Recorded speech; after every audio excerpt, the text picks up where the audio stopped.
So welcome everyone. Today is Friday, July 15th, and this is a meeting with the Lifeforce Canada Agriculture Think Tank. And just like to welcome everyone here today. And the topic is going to be water. And I was thinking that there's so much to talk about, and maybe we can have a multi-part series on water. The thing that I was thinking about that we would discuss today is just some basic things as far as our own bodies and the importance of hydration. So, um, anyone have any comments or like to just give me some feedback on what it is about water that you would like to talk about if we devote some of our calls as we go along to that topic? One of the things is getting the water clean and basically to a point that we want to use it again. And it's not so much getting it clean that I'm concerned about, it's just the stopping of the pollution that's getting into the water. We Hmm. need to stop it getting polluted before we start cleaning it. Hmm.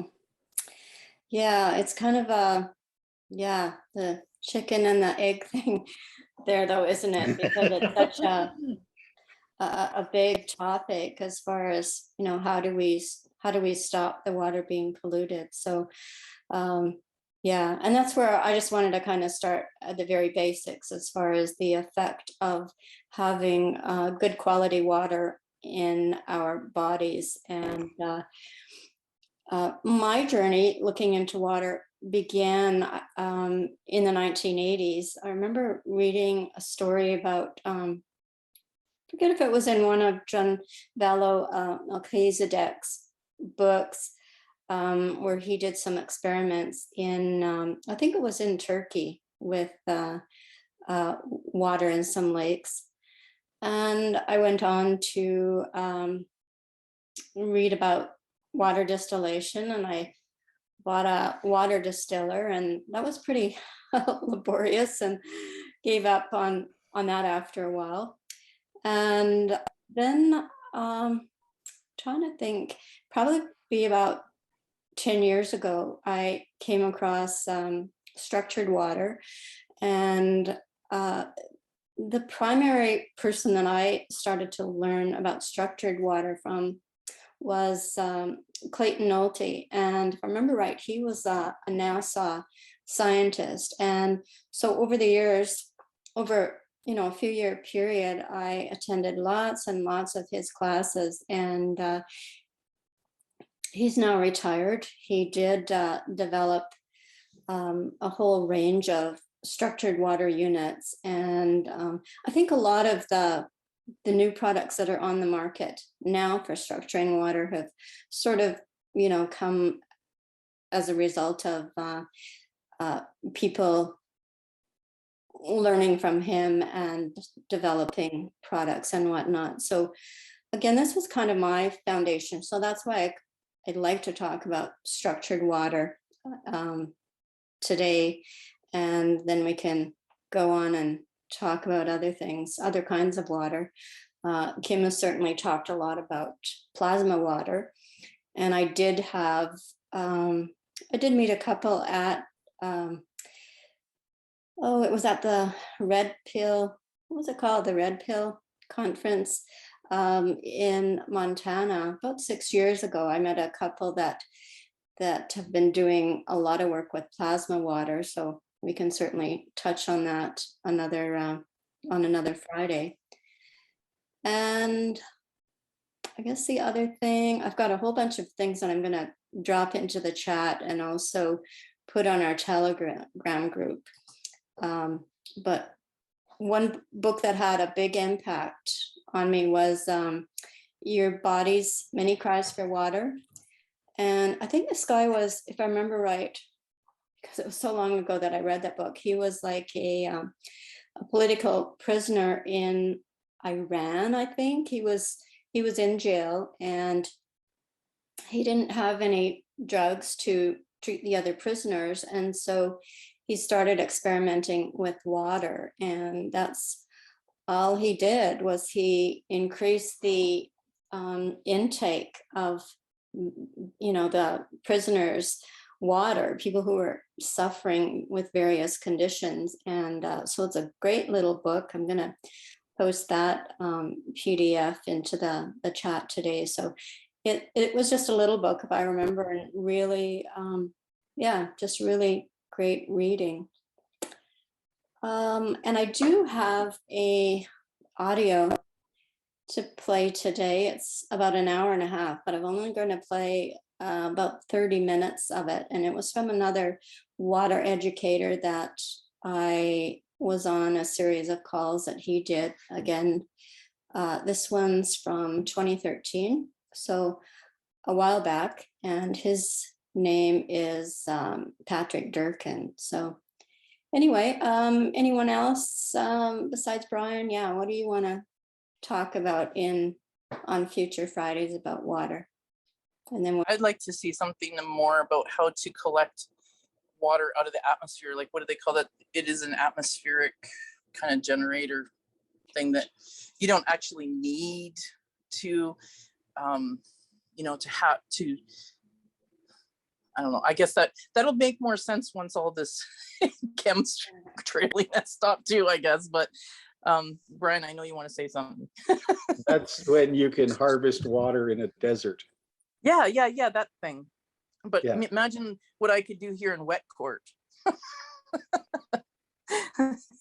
Right. So yeah, and that is a great topic. I, Yeah, and to find out how it does apply in different climates, right? If we're not in the desert. So yeah, good one. I like that too. So Kristen has just joined us. Welcome, Kristen.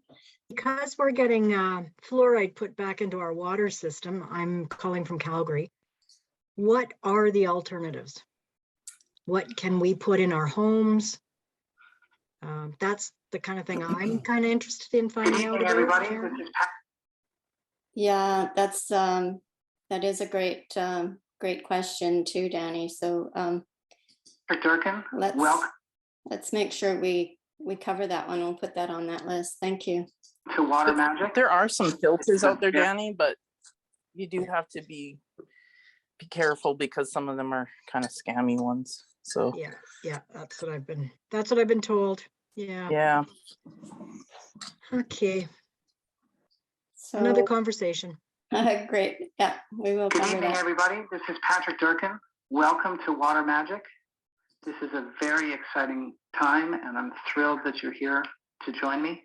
We're going to have a conversation about water that's going to make an enormous difference in your life, the lives of the people around you, and the planet as a whole. I want to start by talking about what water magic is. It ended up with me leaving my career as a financial advisor and learning an enormous amount about the quality of water. I worked for many different companies and sold many different types of water. And I've noticed that each one of them believes that they are the best.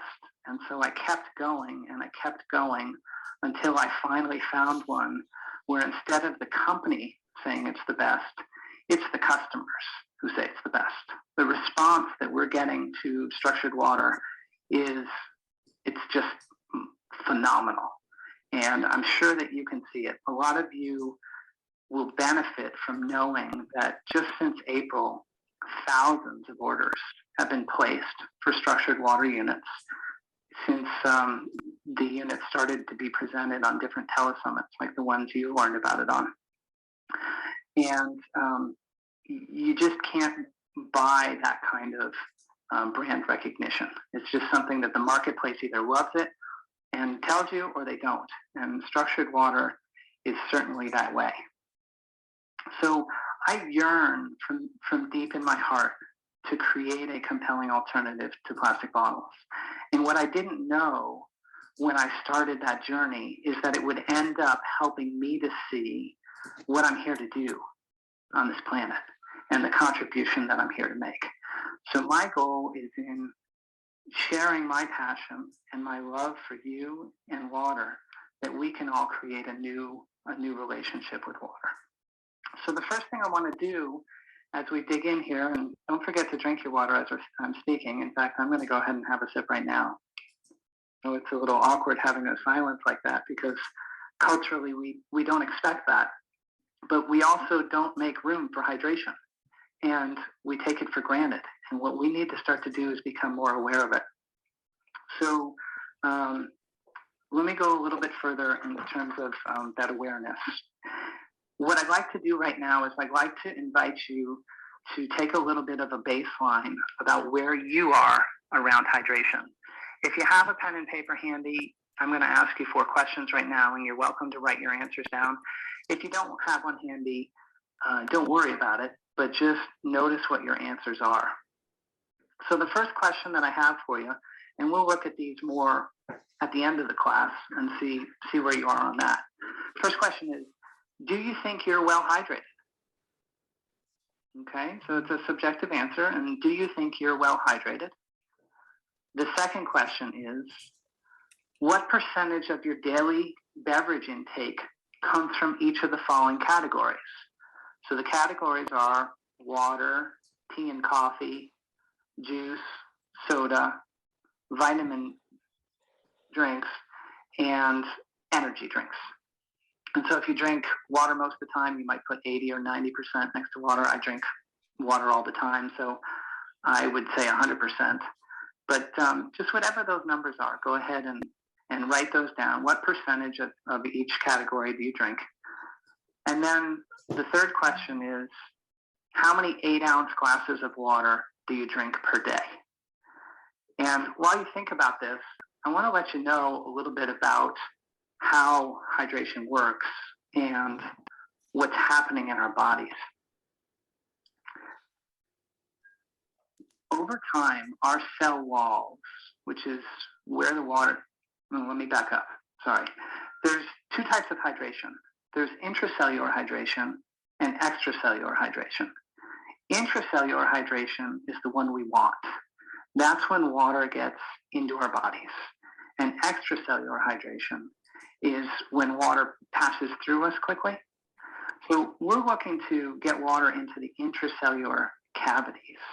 And the clock is running against us on this one. And what I mean by that is your cell walls will harden over time as we age. You can think of it as, an analogy I like to use is, we're born looking like plums and we move toward being prunes. And the question is, how fast do you want to get there?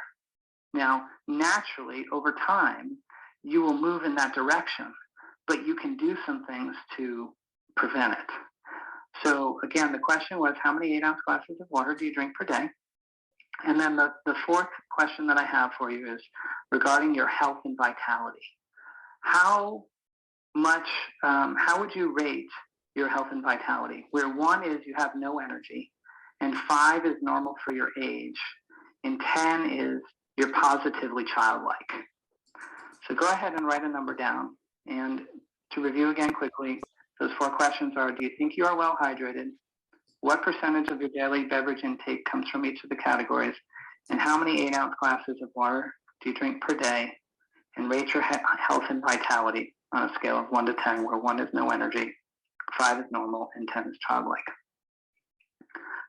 So as you start to take notice of your hydration habits, let me talk to you a little bit about some of the science that I've seen about water that's helped me to open up to new possibilities, and hopefully will do the same for you. There's a gentleman who is the head of the bioengineering department at the University of Washington. His name is Dr. Gerald Pollack. And what he's teaching the world right now, and he has YouTube videos.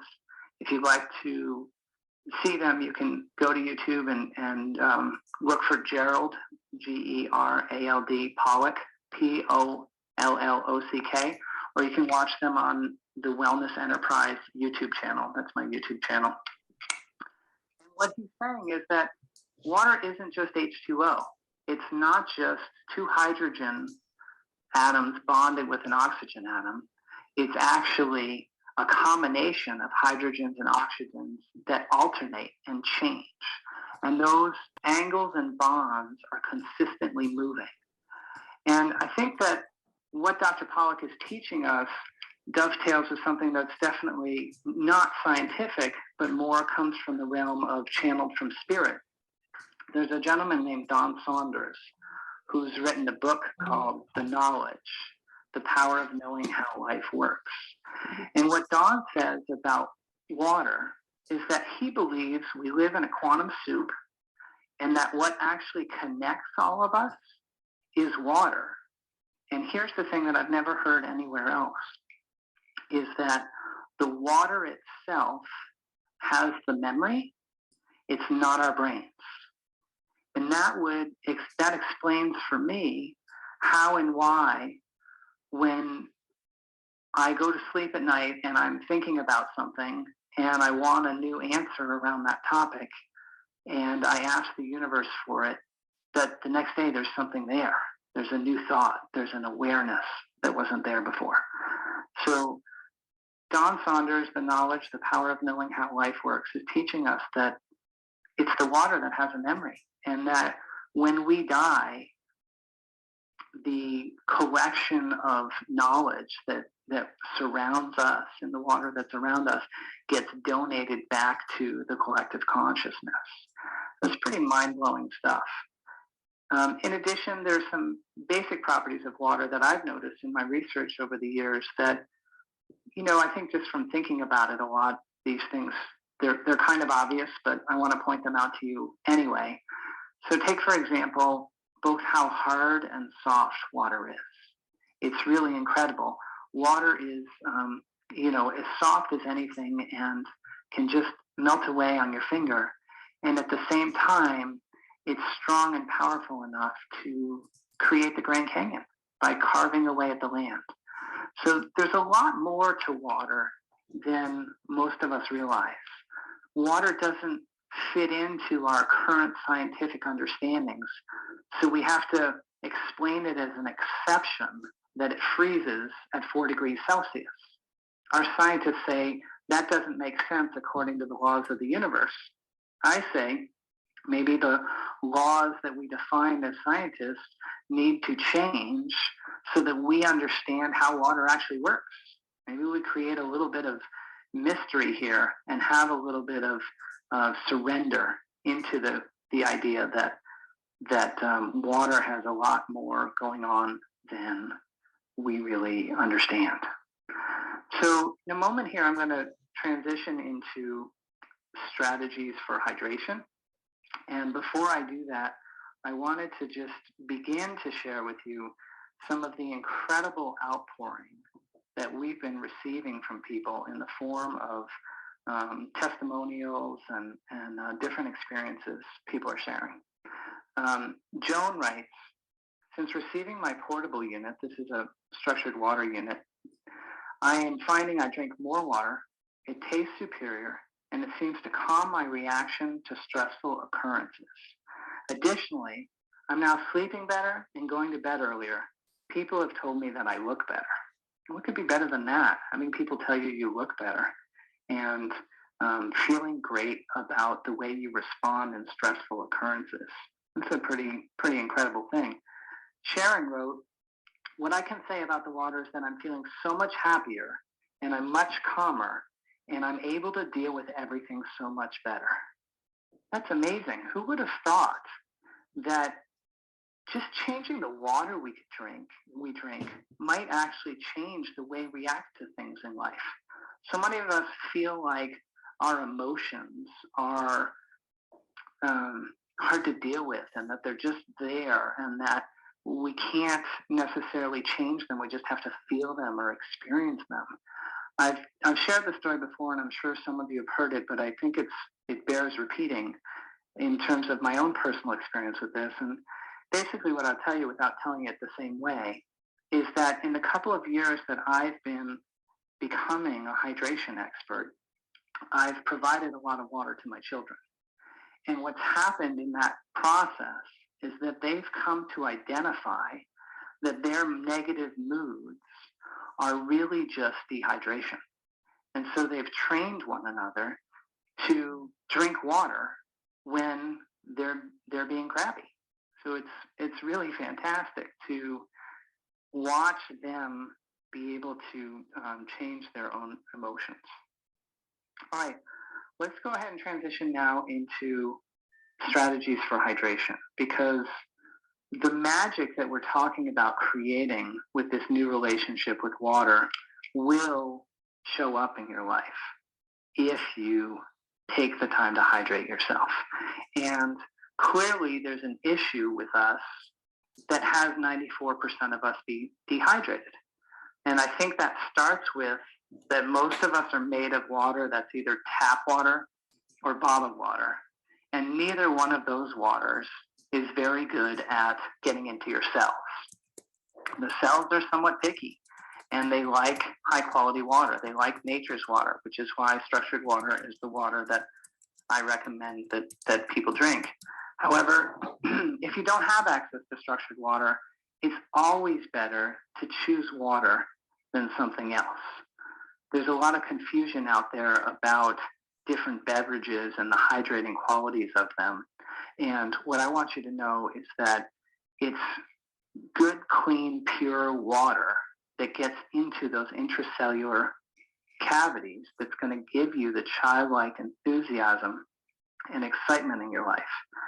And so I want to encourage you as much as possible to drink water that is really pure and clean.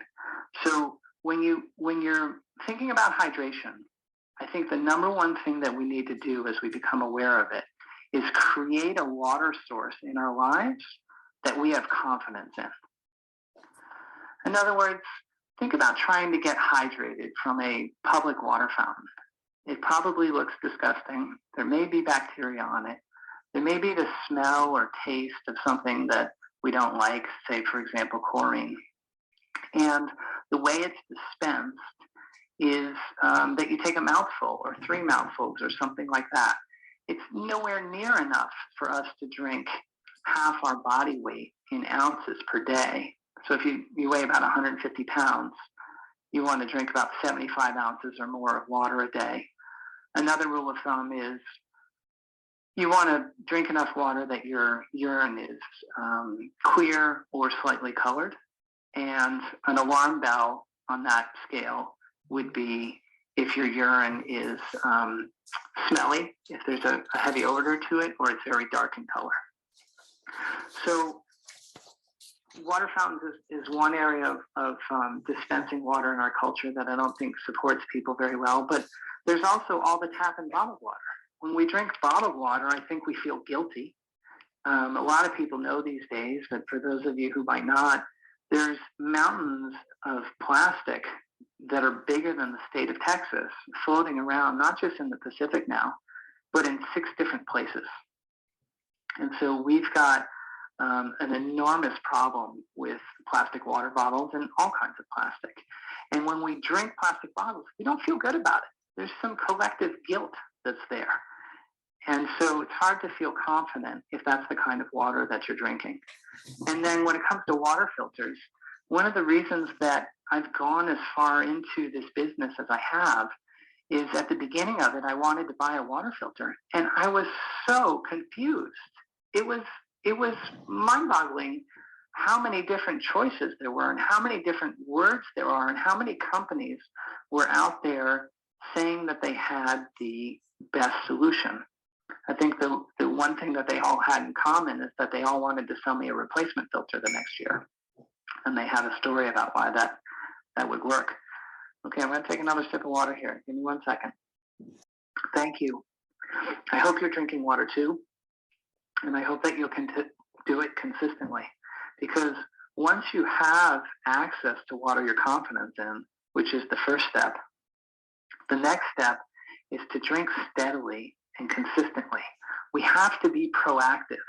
If you think about a reservoir and a drought and the water level being really low, when a heavy rain comes on really dry land, it all runs off rather than seeping into the ground.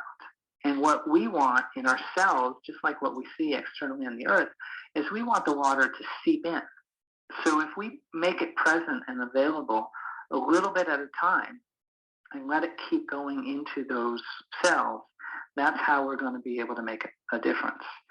So one thing I want you to know about getting hydrated again is that it's not as easy for everyone as you might think. In fact, I was drinking alkaline water at the time that I became aware of hydration habits. And it took me over a year to rehydrate myself. Steady drinking over a gallon a day for a year, and I was still at that point dehydrated a fair amount of the time. Now, while we're covering that, I want to suggest to you that alkaline water, which is something I have a lot of experience with, is something I get an enormous number of questions about. And so I'm going to share about that for a minute. And just so you know, in a couple of minutes, I'm going to open up for questions and ask you what your questions are about how to hydrate. We're going to have opportunities in the call for other types of questions, but if you can just, for this first question, think about anything you want to learn about how to hydrate. So the reason I was drinking alkaline water is that I had irritable bowel syndrome, which is essentially a very acidic stomach. And it took me 7 years to come to grips with really understanding that.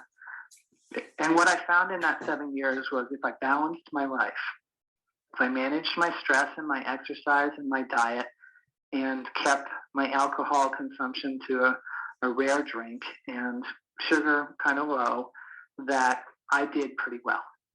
And I had learned, the analogy I like to use is where at the beginning of the process, the amount of room that I had to walk on was about the equivalent of a very thin balance beam.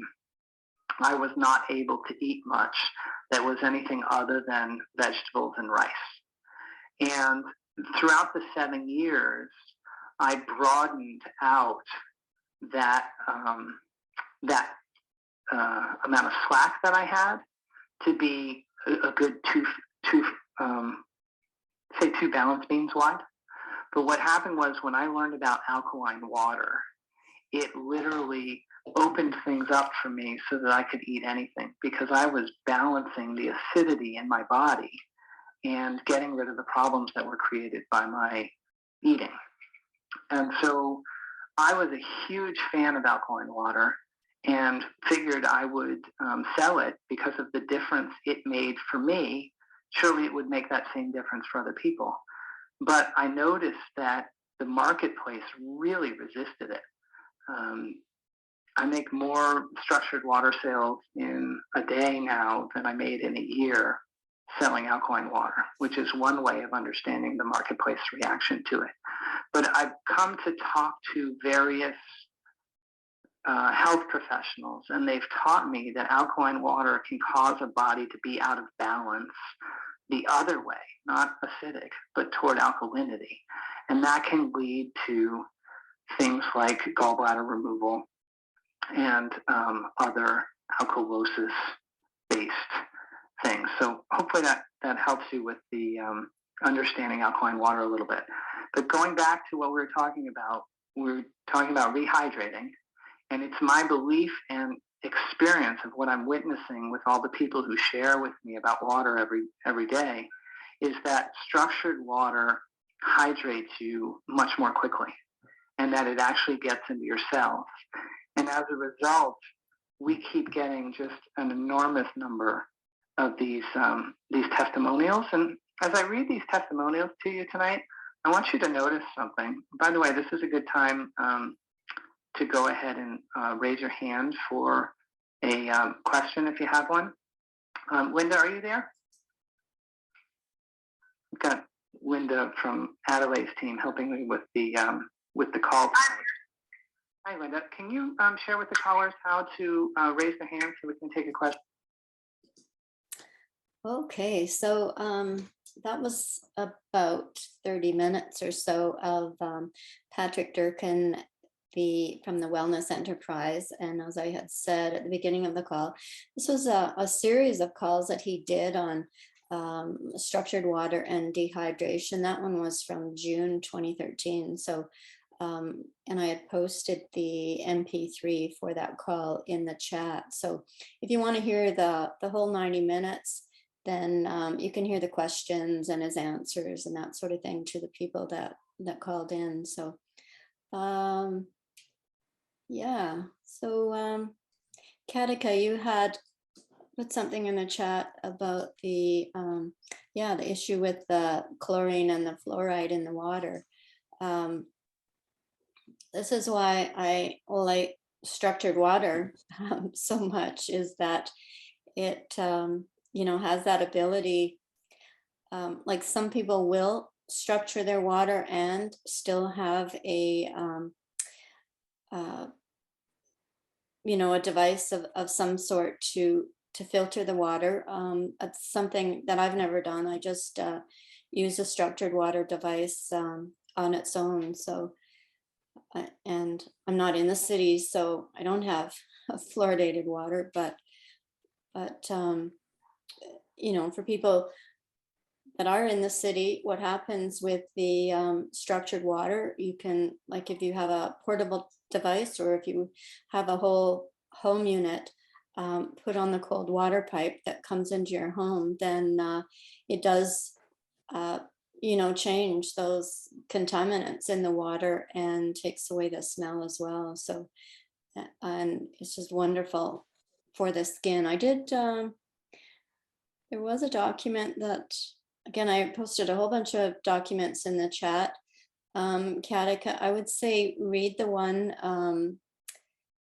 I'll jump in.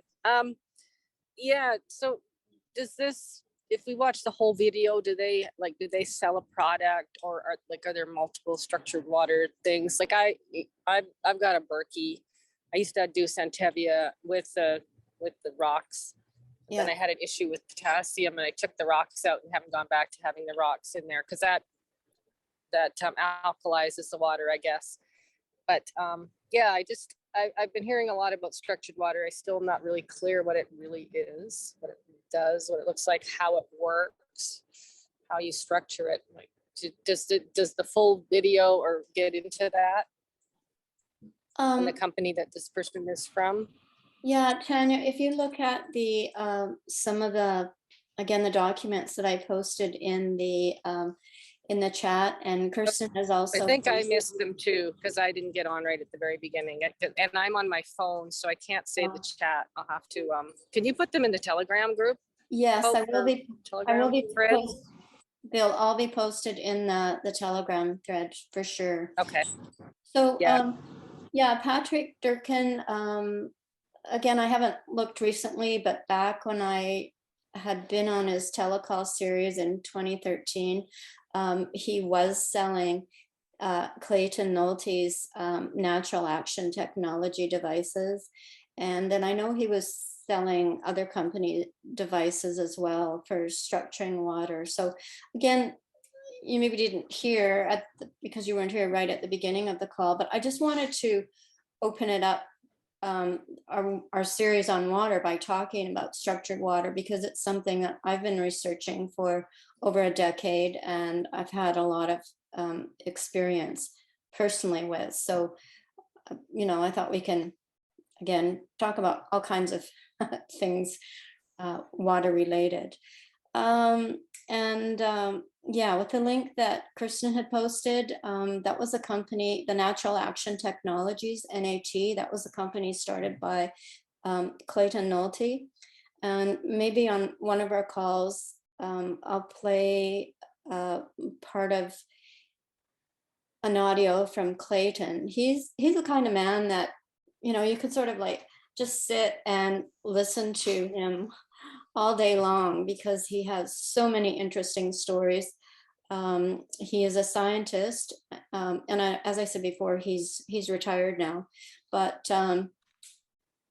yeah, amazing things that he's explored, and he's so interesting to listen to. So, and again, one of the other documents that I posted in the chat that I'll post in Telegram as well is with a company in Ontario and Mississauga that they do not sell the devices by the Clayton Nolte developed.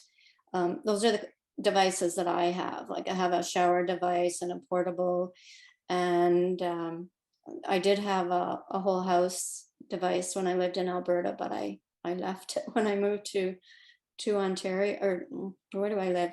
When I moved to Manitoba. Manitoba? Yeah, I was It's all the same. confused about where I live. Anyway, There's Ontario and the rest of the Canada. Yeah. yeah.